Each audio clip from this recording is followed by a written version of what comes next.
حضور اقدس صلی اللہ علیہ وسلم کا ارشاد ہے کہ حق تعالی شانہ قیامت کے دن میری امت میں سے ایک شخص کو منتخب فرما کر تمام دنیا کے سامنے بلائیں گے اور اس کے سامنے 99 دفتر اعمال کے کھولیں گے۔ ہر دفتر اتنا بڑا ہوگا کہ منتہائے نظر تک، یعنی جہاں تک نگاہ جا سکے وہاں تک پھیلا ہوا ہوگا۔ اس کے بعد اس سے سوال کیا جائے گا کہ ان اعمال ناموں میں سے تو کسی چیز کا انکار کرتا ہے؟ کیا میرے ان فرشتوں نے جو اعمال لکھنے پر متعین تھے تجھ پر کچھ ظلم کیا ہے؟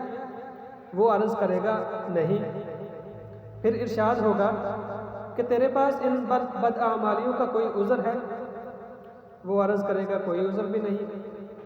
ارشاد ہوگا اچھا تیری ایک نیکی ہمارے پاس ہے، آج تجھ پر کوئی ظلم نہیں ہے۔ پھر ایک کاغذ کا پرزہ نکالا جائے گا جس میں اشہد ان لا الہ الا اللہ و اشہد ان محمدا عبدہ و رسولہ لکھا ہوا ہوگا۔ ارشاد ہوگا جا اس کو تلوا لے۔ وہ عرض کرے گا کہ اتنے دفتروں کے مقابلے میں یہ پرزہ کیا کام دے گا؟